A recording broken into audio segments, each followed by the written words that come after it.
Gather round. It's time for your Real Estate Chalk Talk with the Hittner Group. Listen closely as your coaches discuss the culture, the economy, and the political scene, and how it affects your home and your real estate investments. Real Estate Chalk Talk is where you learn the science of buying and selling real estate and the art of living in your home. Your education begins in 5, 4, 3, 2, 1.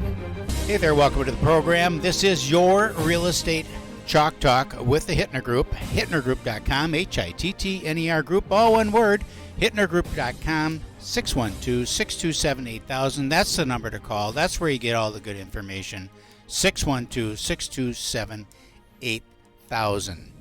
Well, we are in the final weeks of the big year, 2023. A lot of changes happened throughout this year. That's for doggone sure. Gee, think about that. We came in the first of the year, January 1, things were looking strong, looking powerful, low interest rates, everything was good, and then all of a sudden... Not low interest rates. That was 2 years ago. Was it 2 years ago? Yeah. January Already. 1. Were rates high on January 1st? Already 2 years ago. No kidding. Oh, my goodness. No wonder I had such a crappy year. I was wondering about what was going on this year. Whose fault was that? Whose fault was that? And now we find ourselves in the final weeks of the year, and things are just kind of plateaued. I mean, really, it's just last week looks like a snapshot of the week before, and the week before that. Everything's the same. Rich did kind of soften up a little bit. We've had a little, at least the media is talking about it a little bit more, but not much has been going on. About the same inventory levels, 6,500 homes on the market. Nothing much has changed. The media is talking about whatever you pay attention to online. That's what the media is talking about. Isn't that the truth? Yeah, they do the Google search and see what's trending. And that's what they're tracking what you're interested in, and they'll just serve you up more content. So the media is talking about whatever you want them to be talking about. So enough said about that, really. We got James Thovson's in the studio. We're going to talk about insurance here. I'm all excited because, I smashed up my car, totaled my car out. Got a new car, totally screwed on the payout on the car. It's because. So then I go and get a new car. All of a sudden, I got to drop another grip of money on the new vehicle to get one similar to what I have. How can somebody avoid that deal? And so I want to talk about auto insurance and what people should have coverages on their auto insurance. And then the other thing is umbrella insurance. Kelvin and I were having a conversation just last week about umbrella insurance. Keith Areno, you got umbrella insurance? James hooked me up. Yeah. So $1 million. I got $3 million umbrella policy. 3 million. Yep. And how much you paying? That's like $400 a year. See, right? I'm paying too much. I knew it. So, Calvin, I forget what you were paying for your $1 million policy, but mine is like $700 and change for a $3 million umbrella. And then we had a thing at the mansion last weekend, and one guy we had to carry him out of there. Right, he was stiffer than a billy goat, drank too much, and so I got thinking, ooh, that could be a problem there. So.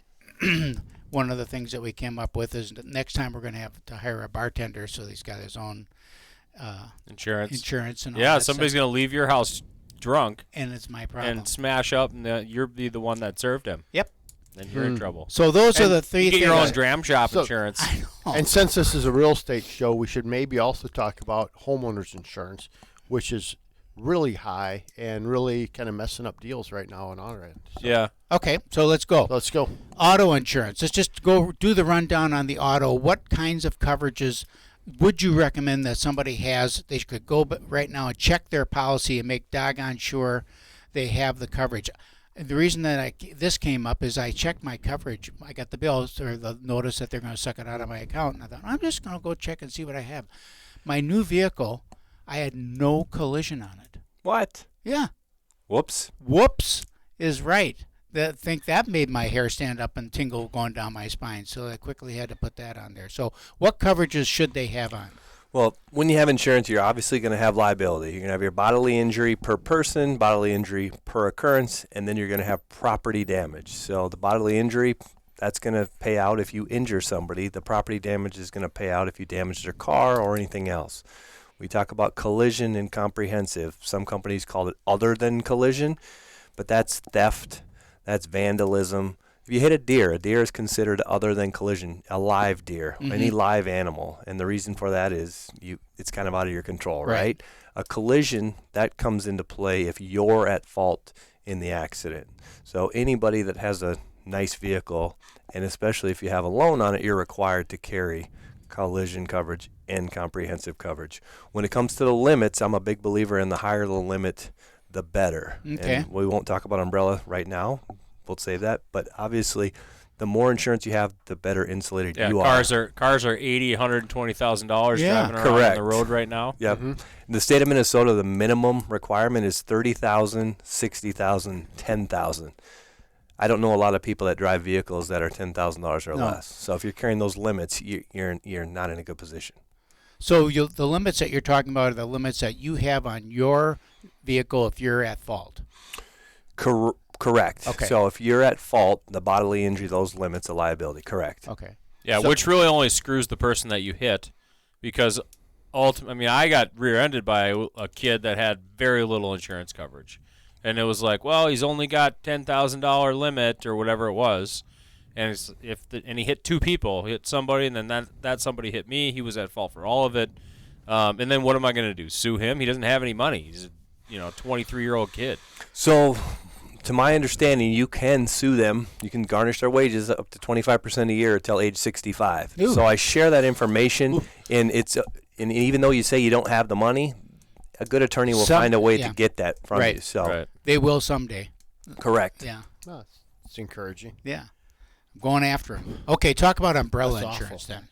What are the recommended levels of umbrella insurance, and what does it cover, and more importantly, what does it not cover? Sure. It's essentially it's an extension of your auto policy. It's an extension of your homeowner's policy and any toys that you have. So that's the whole point of the umbrella. It goes over everything. So if you have a boat, if you have a motorcycle, it'll extend liability insurance on those policies as well. And so typically they come in $1 million increments, $1 million, $2 million, $3 million, $5 million, and so on.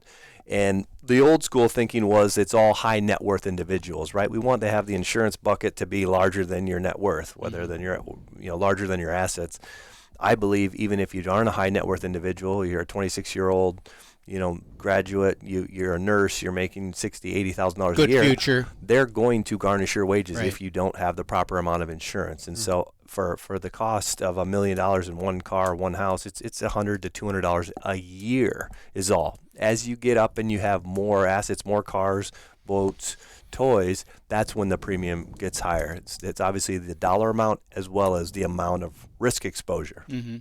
And what does it not cover? What does it not cover? That's a great question. I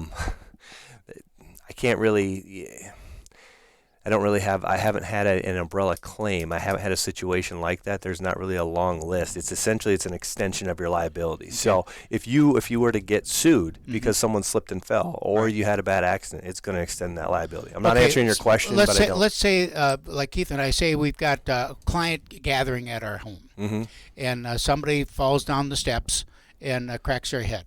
Is that covered? Yes. Okay. What if I rent my house out to a third party, like through a VRBO or whatever the heck it is, and they fall down, and am I covered? On a standard homeowner's policy, no. If you had the proper policy in force that exposed you, that said you have this exposure of VRBO, then yes, it would cover. But you'd have to have the proper underlying coverage first in place. Okay, and do I have to extend that same coverage to the umbrella then?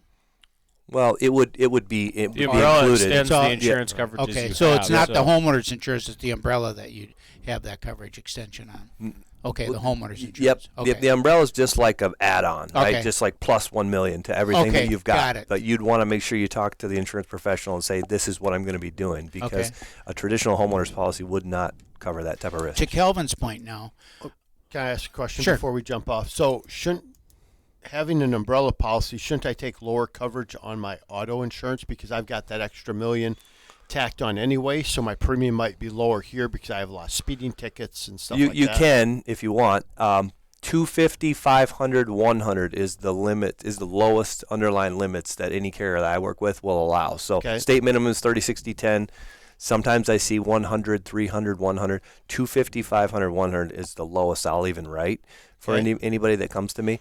and that's the minimum to have a $1 million umbrella. Okay. So wouldn't that make the most sense? Take the minimum here because the umbrella is cheaper than ratcheting up your auto insurance? It could be, but I don't want to get in the weeds and go into uninsured, underinsured motorists and beyond. But yes, that would be the most cost effective. The point to all of this is that you really need to take a look at the coverages you have, because when you get into trouble with something, it's mind-boggling how expensive things can get quick. And winter's around the corner. And We've got ice and snow. It and is. storms. Yep. A lot of sliding around out there. Give me your phone number. 651-728-4334. Website? mypreservegroup.com. Thanks for coming in. We'll be right back. This is your Real Estate Chalk Talk with the Hittner Group. 612-627-8000. 612-627-8000. Welcome back to the program. This is your Real Estate Chalk Talk with the Hittner Group. HittnerGroup.com, Hittner Group.com, 612-627-8000, 612-627-8000. I'm not interrupting you, am I, Keith Reno? A little bit. He's little bit.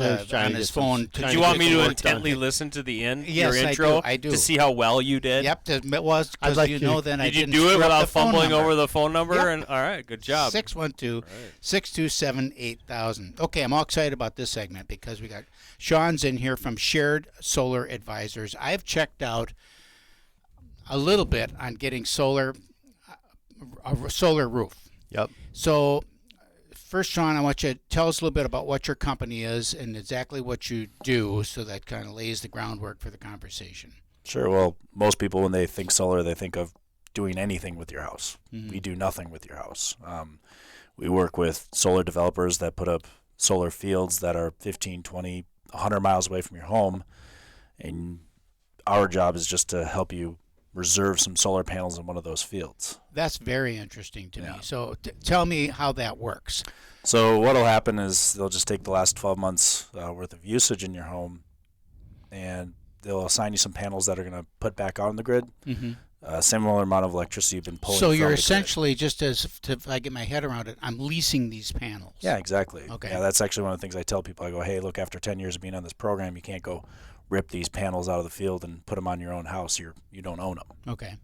So you're leasing the panels, Yep. and they are generating the electricity, and you're selling that electricity back to the grid. Correct. Yeah. What'll happen is the electricity gets sold back to XL Energy, and then the customer will get credits applied to their electrical bill, and then depending on which developer they're working with, they'll just pay 5 to 10% less than those credits. That'll go help them lower their electric bill. So if you've got like $100 worth of credits one month, instead of paying $100 to XL, you'll pay $90, and the $90 just goes to help pay for that solar field, and it goes to that solar developer. So let's say that we're talking about my house. My electric bill runs about between $500 and $600 a month. Wow. So tell me about my savings here. I mean, I always tell people it's going to save you about 1 to 1.5 electrical bills per year. So it's not huge, insane savings, but it also costs you nothing to do it. You physically don't change anything to your home, and if you don't like it at any time, you can get out of it for no fee. Or if you decide to put panels on your roof, you can also get out of it as well too.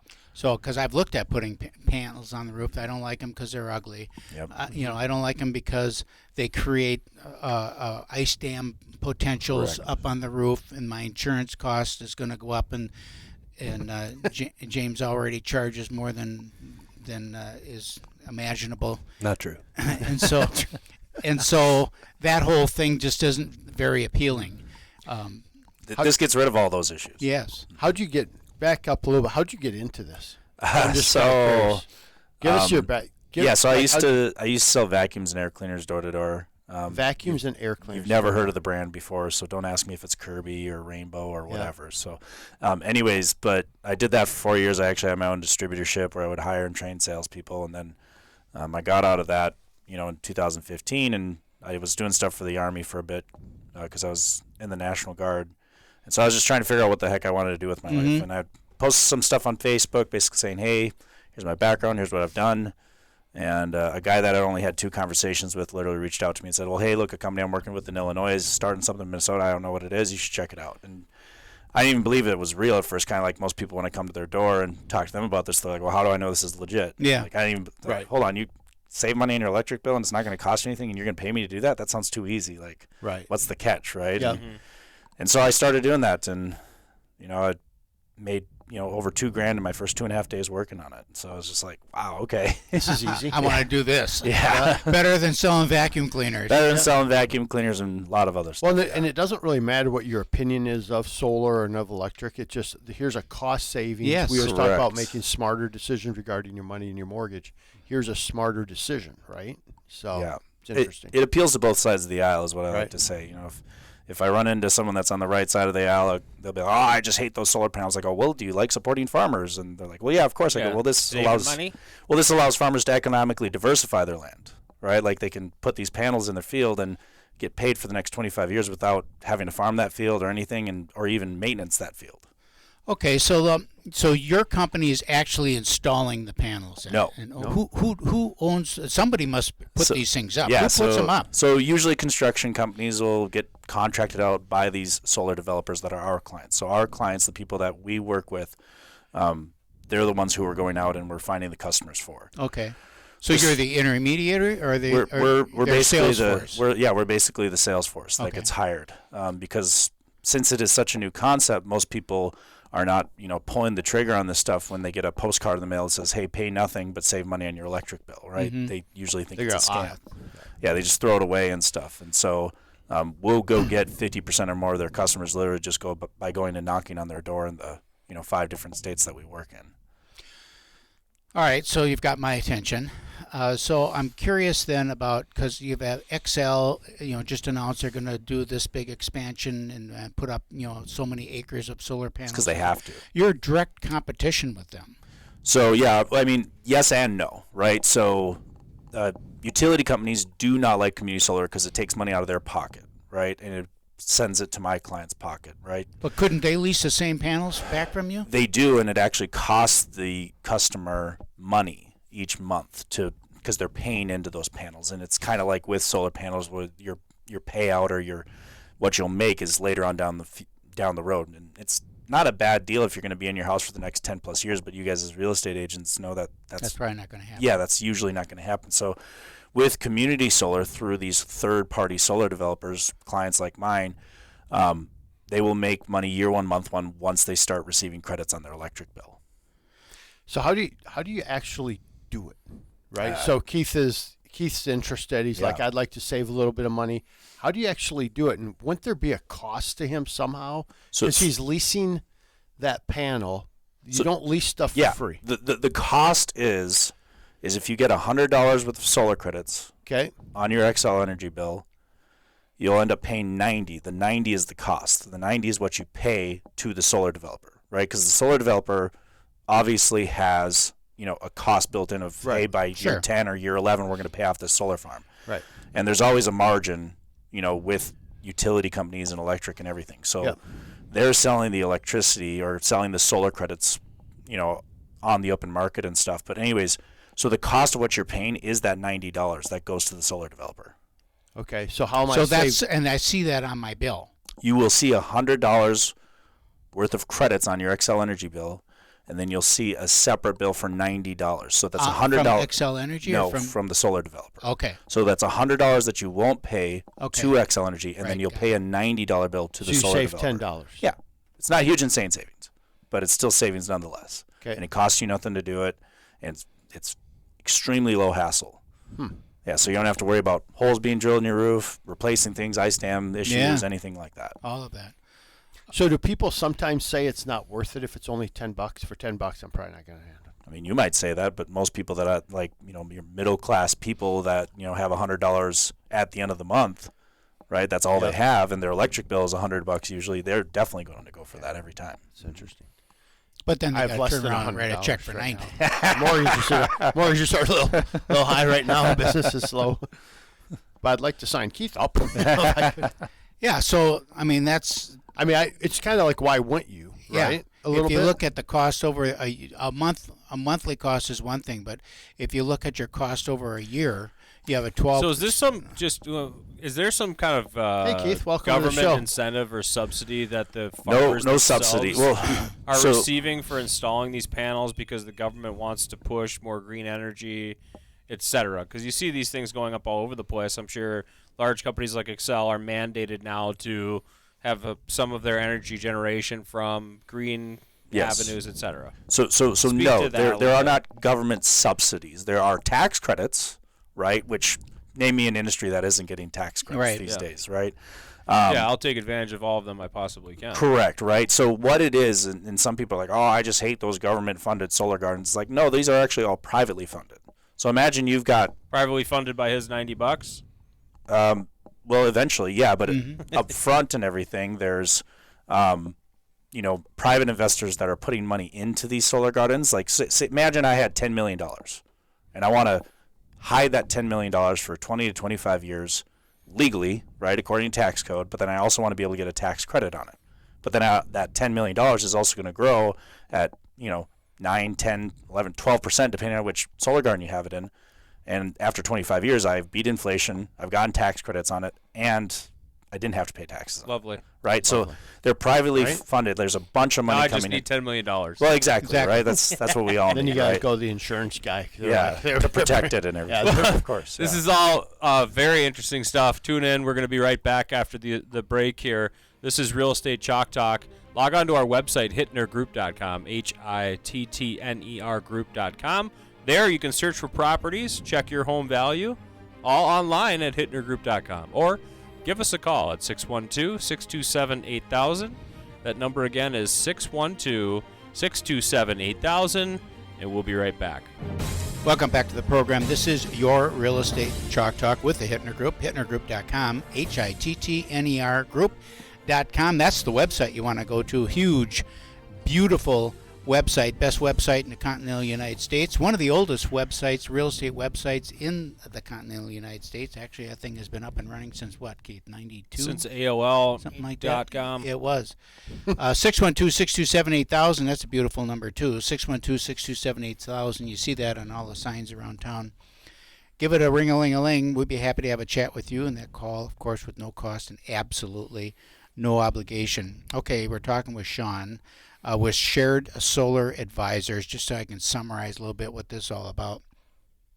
You guys go out, or the company that you represent goes out, meets with a farmer, has got a beautiful place of land that has the right proximity and directional, so they can put up solar panels. They put up solar panels, and then you sell the juice back to the grid.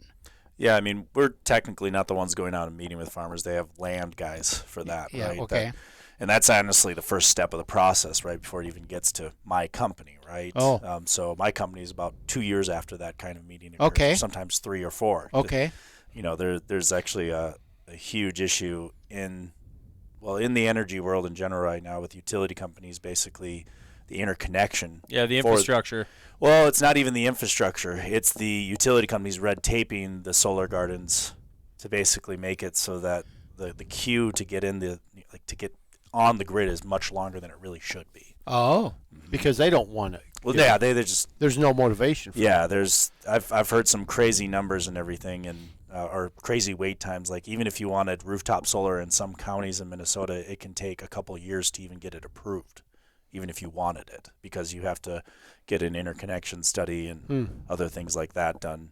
With the utility company. With your own personal residence. Correct. So Even here with your own we've got personal all of this chatter out there about solar. We got to go solar, be independent, and all that. And then when you say, "Yeah, I want to do it," now you've got the same bureaucracy essentially preventing it. Yeah, and everybody complains about government bureaucracy, but you've got private industry, which has the same amount of bureaucracy that if it doesn't advantage them, they're obviously going to Fight it. slow it down however they can. Right. Yeah. So tell us the advantages and disadvantages, because I'm sure that you've visited with both. You're in the industry, of like the Tesla roof. Yeah. If I was going to put it on, I would put on a Tesla roof, because the whole roof is then Correct. a It's generation. more aesthetically pleasing. Yeah, and it looks great, and the hail damage and all that. I mean, they're a good roof. I'd be dead a long time before I got that baby paid for in my house. So what is the pros and cons of that? I mean, the pros to rooftop solar, and bear in mind I'm not a rooftop solar expert, You're right. but I also don't sell it, so I can also look. But at you it. sell against it, so you Yeah. gotta know what you're talking about. It's not really hard to sell against something that like ours. You pay nothing. Mm-hmm. You get to be on. You get the savings guaranteed no matter what happens with utility rates over 20 to 25 years, depending on what state that you're in. And if you don't like it, you can usually get out of the program or usually get out of it at any time for no cost at all whatsoever. Depends on which program you signed up for and which year you signed up for it in too. Anyways, rooftop solar is great if you obviously are going to be in your house for 20 plus years and everything, and you're more of a guy that wants to be off the grid, and be more independent in a way, right? Whereas community solar is just there's no hassle to it. You literally opt in. It takes 15-30 minutes to get the whole entire. Actually, it takes 5 minutes to get the whole process done. 15-30 minutes comes from a bunch of the questions that you guys have already asked me. So is it an online process, or do you have to do it in person, or So how's that so work? I mean we do it in person All because most people wouldn't even know where to go to find it. there's Right. A ton of questions too, and Yeah, a have ton of to questions. explain the and- process. Yeah, So if someone's listening and they want to reach out to you and connect with you, how they get a hold of you? Shared Solar Advisors. Shared .com. solar. Just to go online and click on it. Yeah, sharedsolaradvisors.com, or you can look up my name, Sean Wilshane. Last name spelled Willchene. Okay, and then you'll come out to the house, meet with them, and talk to them. Yeah. Or someone. I can get it people. done over the phone. too. Okay. Yeah. Is there a fluctuation in the savings, or is it fixed? So yeah, there is a fluctuation in the savings because your savings are based on production of solar electricity that goes in the grid each month. And the months when you have really sunny months, those are actually when your savings will be the least amount. And I know that sounds kind of silly, Yeah. but that's because that's when you get the most credits. So when you get the most credits in those months, in the winter months when there's not as much production of solar electricity, those excess credits that you built up during the summer months will roll over to the winter months, and that's when you'll get the biggest savings. So you might have a $100 electric bill in the winter, but only $50 worth of credits.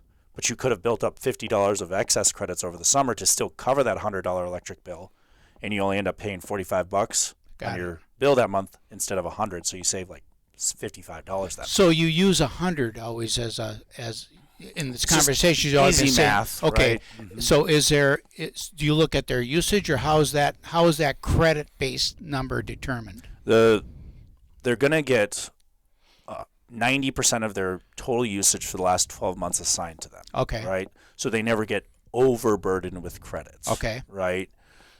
So they never will get overburdened with credits, and they'll still typically, like in the winter months, they'll have a small bill that they pay the utility because after credits are applied, if there's a small bill left over the utility, you have to pay that still. Sure. So is there any chance that it doesn't work?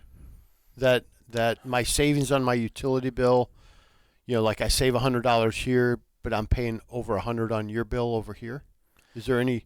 So the only time that would ever happen is if you just had like a banner month of production of solar electricity. Okay. Right. And But then it'd roll over. yes, then it rolls over Yep. to the winter months to make up for that. Now, where the Okay. challenge comes in, for us, and then also, our clients, our developers, when we hand them off to these guys, is to explain that process and make sure that customers continuously understand that. Hey, look, if you have a slightly higher bill one month, that's going to be okay because those are excess credits. And you can also, if you have excess credits at the end of the year in the springtime of the following year, you can get those credits back from the utility company. And the first time that happens, and people call you and they're like, "What?" Yeah. That's but the thing is as I always tell customers, like I've got 10,000 plus people that got my phone number in 8 different states, and I haven't received a single angry call yet, and that's 100% true. Pretty good. Yeah. So it's working. It is working, yeah. And if you look up our company, Shared Solar Advisors, we've got 211 5-star reviews, not a single bad one. So I would point that out to people, and I go, hey, look, It's working. Yeah. Yeah, it's working. I'm going to try it because I got nothing to lose. I figure. Well, yeah, if you don't like it, you can get out of it for no fee. You can get out of it for nothing. So, Shared Solar Advisors, what a unique concept to have. Super cool concept. To have that, solar panels out someplace in the country generating electricity, and someone else managing it, and you get to take a little advantage. Of course, they're making money off of it. That's good for them. We want them to, because we want them to stay in business so we can continue to save. And is that? It's like a 10% return. That's like the fixed number. That's typically what it is, and it depends on the state that you're in. But in Minnesota, 10% is pretty standard. And are you pulling money off? Like I've got some friends. They They took a section of their land in Cottage Grove, and it is all your solar. Sure. It's your garden. I like how you say garden, solar garden. It sounds so pleasant versus Yeah. you know, but they have a whole solar field. And so do you take energy from there because we're Minnesota, or doesn't it matter where you you're not take it from? specifically taking energy from any, like, your garden, Okay. right? The only way that would happen is if you, like, set it up next to your land and we're running lines and everything like that onto your centralized grid. But, yeah, you just get credit for whatever goes on the grid, and whoever uses it, uses it. Okay. Keith wants to put a windmill in his backyard. That's probably not correct. Yeah, well, you know, I like the old windmill. I can't speak to I it. want the old open grid kind too, like you saw out on the farm. Yeah, you got to get like a little river too with the buckets that go around. Oh yeah, That's I can perfect. grind my own flour. Yeah. That's what I Really like. get off the grid here. Shared solar advisors, ladies and gentlemen. No insurance impact on that, right? Correct. Nothing, just neutral, and you get the bill. Come just so you understand, you get a credit on your energy bill from whatever utility company. So these gardens are all over the country. No, so it's a state-by-state based legislation. Okay. So Somewhere in Minnesota. yeah, so and it's usually it's only XL Energy customers in Minnesota. So if you're like Dakota County Electric, Oh, that's or, it. No, I just took the air out of my winds. I'm so 'cause sorry about DCA. that. Oh Yeah, man, so- Are you I had already spent that $600. Yeah, I was well, like, yeah. Just bought new. Went and did a nice steak dinner or something. Oh. You know, so, but yeah, sorry to burst your bubble. It is only XL Energy, and that's something unique that we have in Minnesota. The amount of utility companies that we have, because in other states like Maine, where we work, there's like maybe 3 or 4 for the whole state, and in Illinois, there's like 2. You know, So when are you going to get hooked up with Dakota Electric? you should talk to Dakota Electric or your local state representative to force them to actually do it, because they won't do it without being forced to. So 612-627-8000 is our phone number. 612-627-8000. HittnerGroup.com. Shared solar advisors. If you're in the XL Energy area, I'm just completely deflated now because I have Dakota Electric. I'm all upset. But that would be like your Hennepin and Ramsey counties, probably, right? yeah, Hennepin, Ramsey counties. Yeah. I'm Most of the metro. I'm really. 2 miles away from XL territory, so I couldn't even do it either. There you go. Yeah. We'll be right back. Gonna wrap. Money in the bank. Rates are good. Pretty exciting. You know why? Why? Free money. You understand what I'm saying? Welcome back to the program. This is your Real Estate Chalk Talk with the Hittner Group. The big money segment of the program, that's the one that everybody's waiting for. They wait 3 segments to get here. Wade through Yeah. 3 segments just to hear the voice of Calvin Cambridge. Better have some good news for us. I have some great news today. Good Rates deal. are low. You can replay the intro because rates are coming back down. Super duper. Sounds great. So we had actually a couple things happen this last week. ADP report just came out. New jobs under expectations, Saw so that. that's good. So we'll have the jobs report come out tomorrow, and we'll see that that probably will come under expectation. I love how they say we're finally seeing job loss. Like they were like, high five, job Yeah, loss, job job loss. loss, job loss. I'm like, So backwards. wow, so backwards, right? That we're high-fiving the fact that people are losing their jobs. It's an amazing time. Been you waiting know? for it for 2 years. I know, right? Yeah. Finally. They're not Squeeze- losing their jobs. You know, No. no, Good thing we got these Bidens in here to ruin the economy so that it's crazy. So anyway, so we're seeing some reprieve. The Fed came out and said they're probably going to pause. You know, I don't think they're going to make a move anymore because these numbers are coming out properly, which, you know, we could spend the whole show on manipulation. they've of been numbers, yabbering right? on about Yeah. inflation to be 2% though. Where's that at? It's not. Yeah. So, but good news is we won't see an increase hopefully in December. And if we, you know, right now you're talking rates are probably high 6s. So it's a lot better than 8s. Yes, right? it is. I mean, we're down a point. So that's a great thing. And so now when you're doing a High 6s with no buy down. correct. Yep. So if we're doing a 1% buy down or a 2% buy down, now you're talking 4.99, 5.99. It's like, okay, now we're getting Yeah, we can have things a are conversation becoming now. yeah. So, you know, we just have to be in a position where rates aren't stopping a transaction, Right. right? And we can so because some of the things that why people aren't moving, there's a good article that just said what's held back the real estate market. One was rates, obviously. Yeah. But the other is there's so much uncertainty in the world, right, going on right now. They have a lower rate, and employment. Everybody's employment's a little unstable. You know, we see it with Loan Depot. We're the largest retail lender in the country, but yet we see it, and we see it in our industry. Everybody's laying off right now. It's just like there's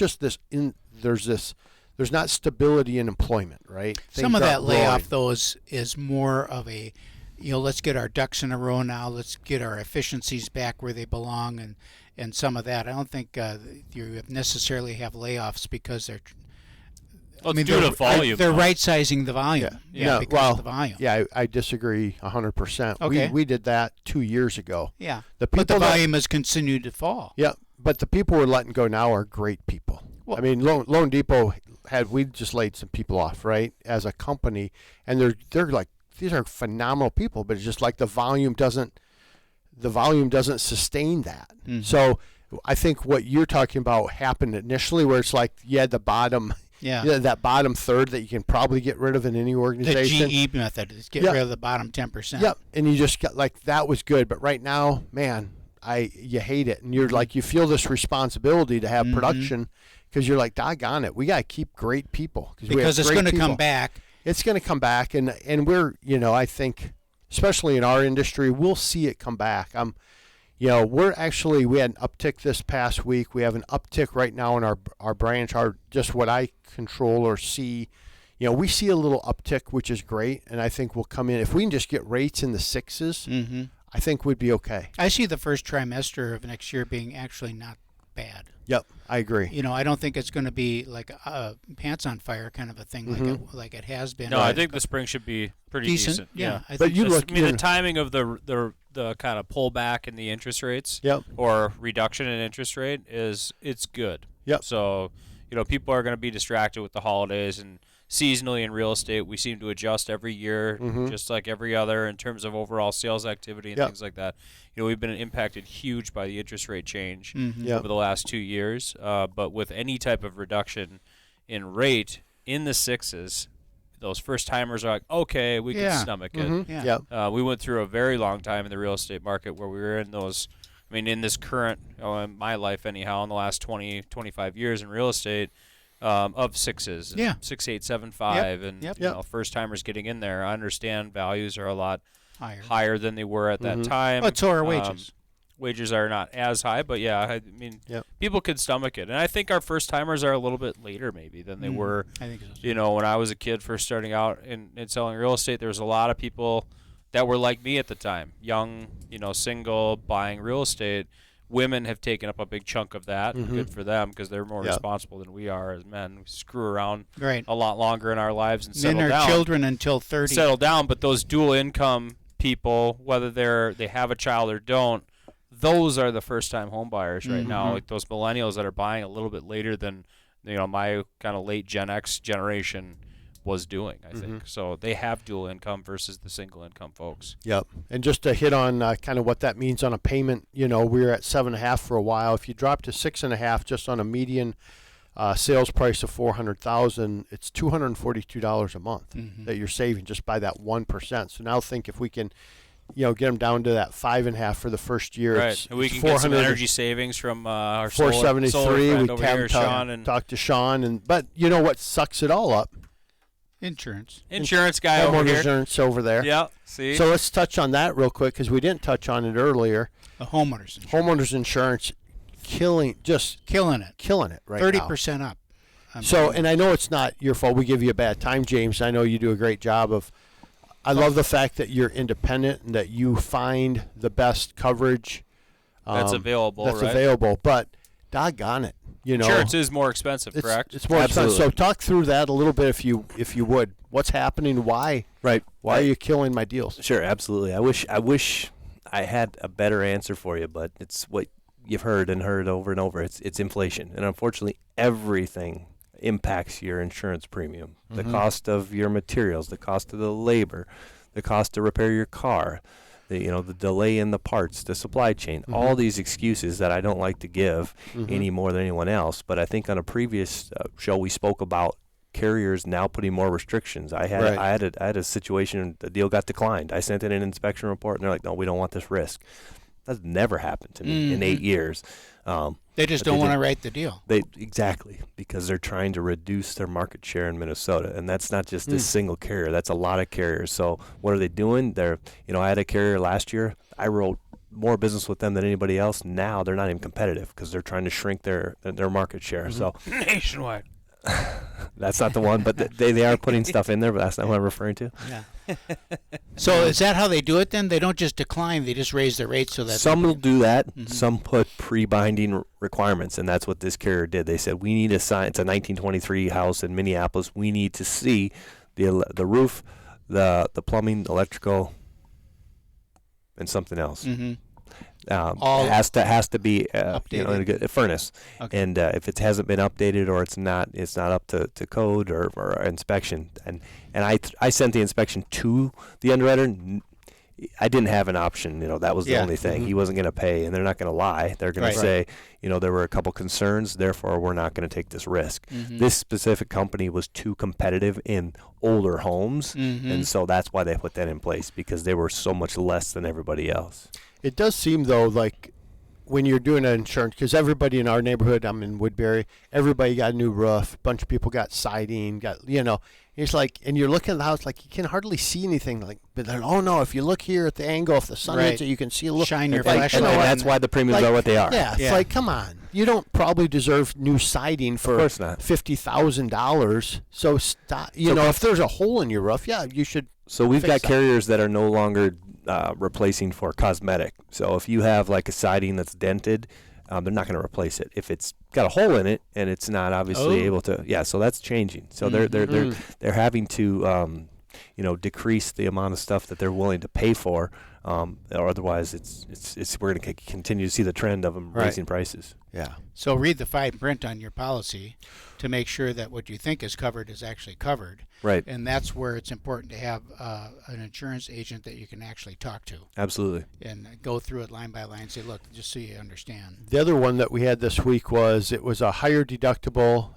and then it was a 2% Wind hail. wind hail. So talk about that, because my perception was 2% wind hail. Okay, 2% of my premium or 2% of the claim. 2% of the value, the rebuild. So if you have a $500,000 house, that's a $10,000 deductible. So carriers are putting those mandatory. Hold on. Did you guys get that? Yeah. I did not get that. Yeah. It's a $10,000 deductible and it's 2% of the value of your home. Of the dwelling coverage, but yes. Yeah, of the dwelling coverage. So more and more carriers are going to put that as a standard. Some already have it. Some are going to it. So if your roof's $40,000, you'll pay $30,000, $10,000 deductible. I mean, yes, they'll pay $30,000, you'll pay the $10,000. So you're still getting a benefit. Sure. They just want you to have more skin in the game. Better than constantly being denied coverage, period. Correct. Yeah. Exactly. So, hey, I know we're running out of time. So if you want to have a conversation about where rates are at, give me a call, 651-231-2500. Again, 651-231-2500. There's multiple ways we can help you save your money with Sean, with James, with myself, with the real estate group. So Hittner Real Estate Chalk Talk. Call us anytime, 612-627-8000, or log on to our website, hittnergroup.com.